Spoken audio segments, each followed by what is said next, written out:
जय श्री राधा रानी सरकार की, जय श्री कृष्ण भगवान की, जय उत्पन्ना एकादशी व्रत की।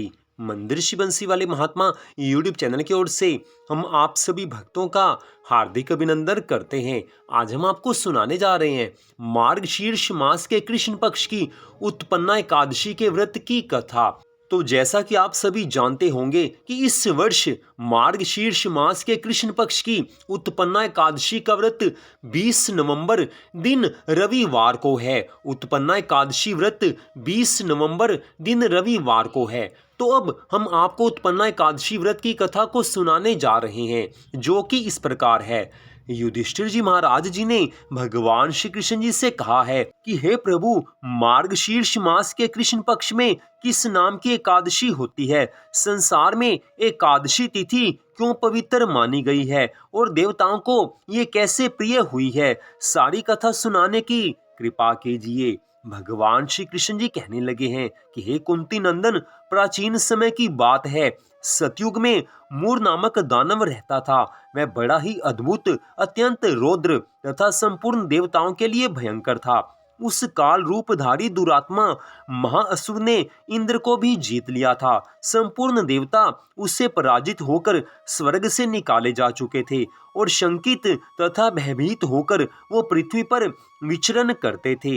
एक दिन सब देवता भगवान शिव के पास गए हैं। उस समय देवराज इंद्र ने भगवान शिव से कहा है कि हे महादेव, हे प्रभु, ये सब देवता स्वर्ग लोक से भ्रष्ट होकर पृथ्वी पर विचरण कर रहे हैं। मनुष्यों में रहकर इनकी शोभा नहीं होती। हे प्रभु, कोई ऐसा उपाय बताइए। अब आप बताइए कि देवता किसका सहारा लें? महादेव जी भगवान कहने लगे हैं कि हे देवराज, जहाँ सबको शरण देने वाले, सबकी रक्षा में तत्पर रहने वाले जगत के स्वामी भगवान गरुड़ ध्वज विराजमान हैं, वहां पर जाओ। वे तुम लोगों की अवश्य रक्षा करेंगे। इतनी कथा सुनाकर भगवान श्री कृष्ण जी कहने लगे हैं कि हे युधिष्ठिर, महादेव भगवान जी की बात सुनकर परम बुद्धिमान देवराज इंद्र संपूर्ण देवताओं के साथ वहां गए। भगवान गदाधर क्षीर सागर के जल में शयन कर रहे थे। उनका दर्शन करके देवराज इंद्र ने हाथ जोड़कर स्तुति करनी आरंभ की है। इंद्र बोले कि हे देव देवेश्वर, आपको नमस्कार है। देवता और दानव दोनों ही आपकी वंदना करते हैं। हे पुंडरीकाक्ष, आप दैत्यों के शत्रु हैं। हे मधुसूदन, हम लोगों की रक्षा कीजिए। हे जगन्नाथ, संपूर्ण देवता मूर नामक दानव से भयभीत होकर आपकी शरण में आए हैं। हे भक्त वत्सल, आप हमारी रक्षा कीजिए। हे देव देवेश्वर, हमें बचाइए। जनार्दन, हमारी रक्षा कीजिए, रक्षा कीजिए। दानवों का विनाश करने वाले कमल नयन, आप हमारी रक्षा कीजिए। हे प्रभु, हम सब लोग आपके समीप आए हैं, आपके ही शरण में आ पड़े हैं। हे भगवान, शरण में आए हुए देवताओं की सहायता कीजिए।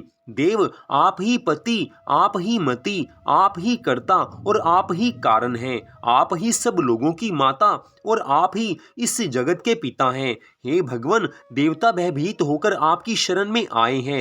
हे प्रभु, अत्यंत उग्र स्वभाव वाले महाबली मूर नामक दैत्य ने संपूर्ण देवताओं को जीतकर इन्हें स्वर्ग से निकाल दिया है। इंद्र की बात सुनकर श्री हरि विष्णु भगवान जी कहने लगे हैं कि हे देवराज, वह दानव कैसा है, उसका रूप और बल कैसा है तथा उस दुष्ट के रहने का स्थान कहाँ है? इंद्र कहने लगे हैं कि हे देवेश्वर, पूर्व काल में ब्रह्मा जी के वंश में ताल जंग नामक एक महान असुर उत्पन्न हुआ था, जो अत्यंत भयंकर था।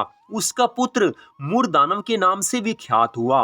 वह भी अत्यंत उत्कट, महापराक्रमी और देवताओं के लिए भयंकर है। चंद्रावती नाम से प्रसिद्ध एक नगरी है, उसी में स्थान बनाकर वह निवास करता है। उस दैत्य ने संपूर्ण देवताओं को पराजित करके स्वर्ग से बाहर निकाल दिया है। उसने एक दूसरे ही इंद्र को स्वर्ग के सिंहासन पर बैठाया है। अग्नि, चंद्रमा, सूर्य, वायु तथा वरुण भी उसने दूसरे ही बनाए हैं। हे जनार्दन, मैं सच्ची बात बता रहा हूँ। उसने सब कोई दूसरे ही कर लिए हैं। देवताओं को तो उसने प्रत्येक स्थान से वंचित कर दिया है। इंद्र का कथन सुनकर भगवान जनार्दन को बड़ा क्रोध हुआ है।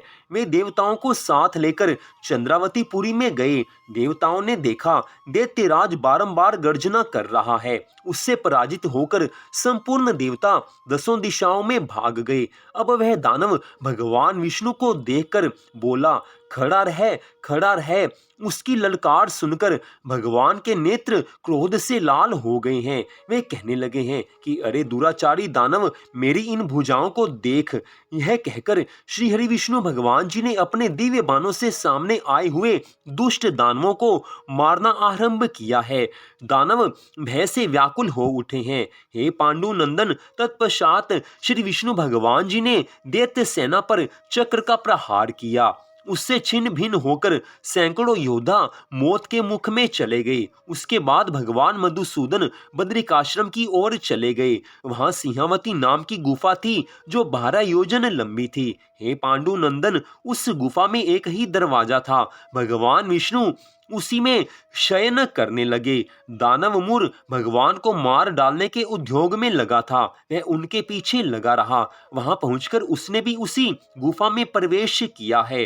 वहां भगवान को सोते देख उसे बड़ा हर्ष हुआ। उसने सोचा, यह दानवों को भय देने वाला देवता है, अतः निस्संदेह इसे मार डालूंगा। हे धर्मराज युधिष्ठिर, दानव के इस प्रकार विचार करते ही भगवान विष्णु के शरीर से एक कन्या प्रकट हुई, जो बड़ी ही रूपवती, सौभाग्यशालिनी तथा दिव्य अस्त्र शस्त्रों से युक्त थी। वह भगवान के तेज के अंश से उत्पन्न हुई थी। उसका बल और पराक्रम महान था।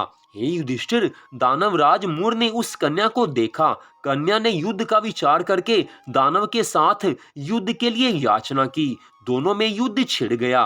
कन्या सब प्रकार की युद्ध कला में निपुण थी। वह मूर नामक महान असुर उसके हुंकार मात्र से राख का ढेर हो गया। दानव के मारे जाने पर भगवान जाग उठे। उन्होंने दानव को धरती पर पड़ा देख पूछा कि मेरा यह शत्रु अत्यंत उग्र और भयंकर था, किसने इसका वध किया है? उस समय वो कन्या कहने लगी है कि हे प्रभु, हे स्वामी, आपके ही प्रसाद से, आपकी ही कृपा से मैंने इस महादैत्य का वध किया है।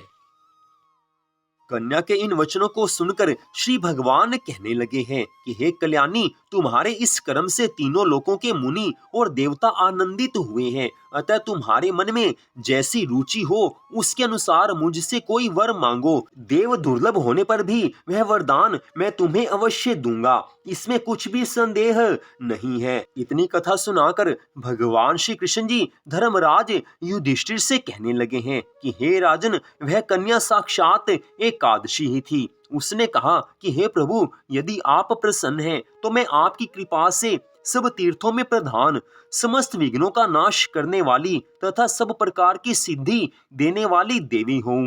हे जनार्दन, जो लोग आप में भक्ति रखते हुए मेरे दिन को उपवास करेंगे, उन्हें सब प्रकार की सिद्धि प्राप्त हो।